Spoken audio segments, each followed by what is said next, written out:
Pierre-Olivier Poignot, j'ai co-créé ma première entreprise en 2010 à la sortie de l'école, donc la société Spot-It, qui était une plateforme de marketing multicanal SaaS, donc pour les pros en B2B. C'est une entreprise que j'ai gardée une dizaine d'années, qu'on a amené à 10 millions de chiffre d'affaires pour une trentaine de personnes sur sa dernière année, avant l'exit, donc qui s'est passé en 2019. Depuis bientôt 3 ans, j'ai recréé l'entreprise Navaway avec Alexis, mon associé,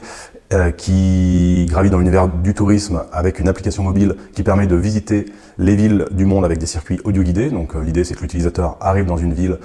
que ce soit en France à côté de chez lui ou à l'autre bout du monde comme à New York ou Bangkok par exemple, et il trouve un circuit qu'il peut suivre en autonomie à pied avec des audio guides tout le long du parcours.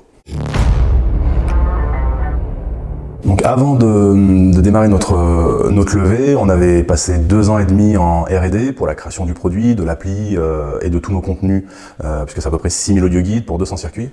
Donc avec l'équipe, on a créé ce service-là en autofinancement sur nos fonds propres, et on était un petit peu accompagné sur la fin par la caisse d'épargne avec un prêt innovation, et on arrivait du coup à la phase de commercialisation en début d'année 2024, en janvier, où on a mis sur le marché le produit et on avait besoin de ressources aujourd'hui pour trouver le public, et c'est dans ce contexte qu'on a démarré notre levée de fonds.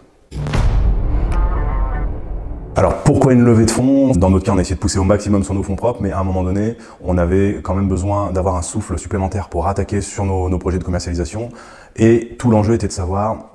est-ce qu'on lève maintenant, est-ce qu'on lève un peu plus tard, quel montant, et là il y avait une grosse réflexion de pas lever trop peu,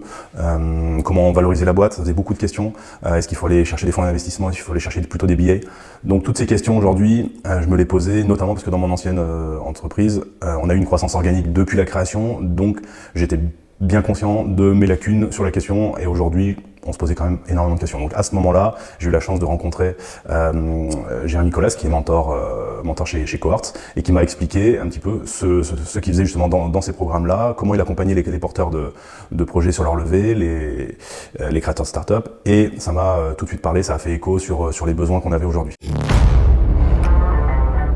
Donc aujourd'hui, on a lancé notre roadshow comme prévu début janvier. Ça s'est passé finalement très bien et très vite. On m'avait prévenu plusieurs fois, attention, une levée de fonds, c'est plusieurs mois. Et on s'est rendu compte que quand c'était bien préparé, finalement, nous, ça a pris moins d'1 mois, et on a closé il y a quelques jours, après finalement 3 semaines de roadshow. Donc la préparation nous a permis aujourd'hui d'avoir fait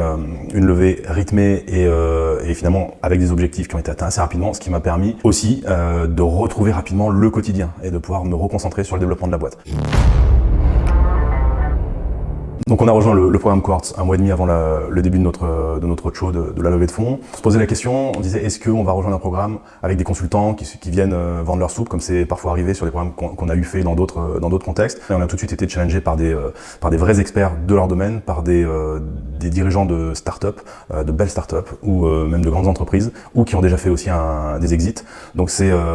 ce que je peux dire aujourd'hui sur le programme, et c'est ça qui fait vraiment la force de Cohorts pour moi, c'est les mentors qui sont des vrais mentors. C'est pas uniquement des consultants externes qui viennent en disant je vous donne 10% de l'info et je me garde bien 90% pour vous proposer un accompagnement derrière. Donc ça c'était une très grosse force du programme, ça nous a permis déjà d'être confrontés par rapport à notre première vision de notre pitch deck et de notre stratégie. On a pu finalement retravailler le pitch deck de fond en comble, on l'a complètement transformé, il est passé peut-être de 40 pages à 15 pages, mais il était beaucoup plus impactant et beaucoup plus concret. Aujourd'hui, les premiers pitch à blanc que j'ai fait, on s'est tout de suite rendu compte qu'avec ce nouveau pitch deck, ça marchait.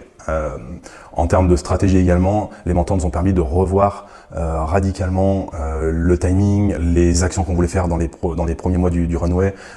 est-ce qu'on voulait